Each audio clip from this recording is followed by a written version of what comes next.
these days it seems like the players' morale towards Valley and Valley and Brunswick doesn't seem to be the greatest. What are your thoughts on that?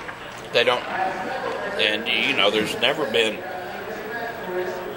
I mean, they seem to have sour grapes when it comes to talking about Valley and Brunswick. They want things to be more than it is. You see, Carlos, in my opinion, that's what I think it is. But all we make is foosball tables.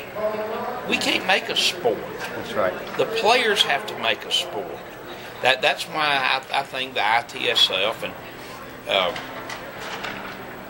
a structure that supports a sport that will foster a sport and help it grow.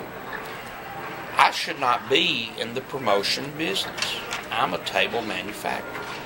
I need to build equipment.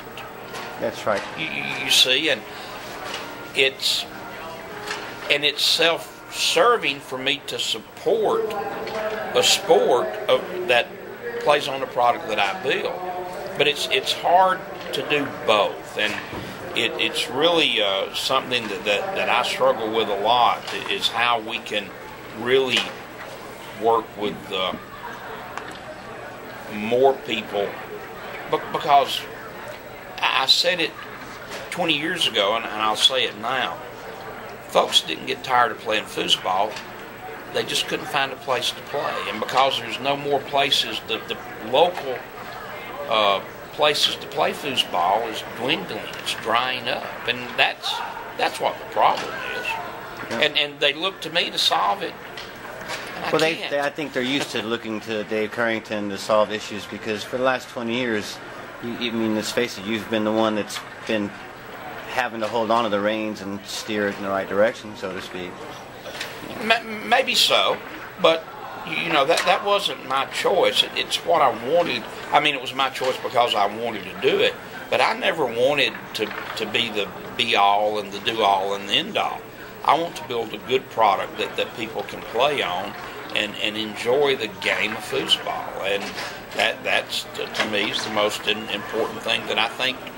That's my contribution. That's what I should be doing.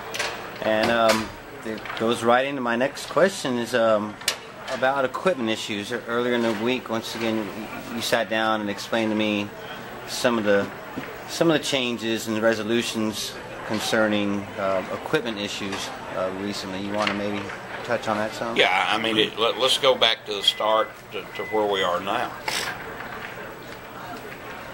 When Tornado started manufacturing equipment in 1970, the first domestic manufacturer of foosball tables, it was the blind leading the blind.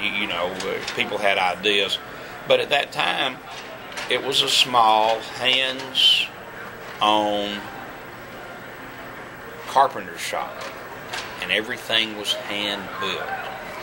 And as things progress, some of that goes away, and when you move, for instance, when Valley bought Tornado and moved the manufacturing facility from Fort Worth, Texas to Bay City, had great craftsmen up there, real good people, but they didn't have the tribal knowledge, the old inherent history of, well, this is the way we do it. Well, why do you do it that way?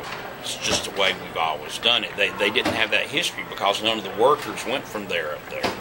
Then when we went back from Bay City, when Valley Dynamo merged in the industry, and we went from Bay City to Richland Hills, what little tribal knowledge had been gained up in Bay City was lost again, and you kind of had to refigure it. Also, to be real honest with you, wood, which is what our product's made out of, wood's hard to get now.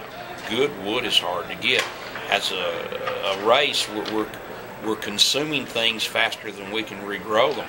And what used to be a C 2x4 or C grade lumber now is a AA grade. And there's just a lot of different things that affect it. But again, when our facility at Richland Hills closed, we had another facility that's now building our coin equipment that had been building some home equipment for us. But it's just two different animals, and it's the learning process goes.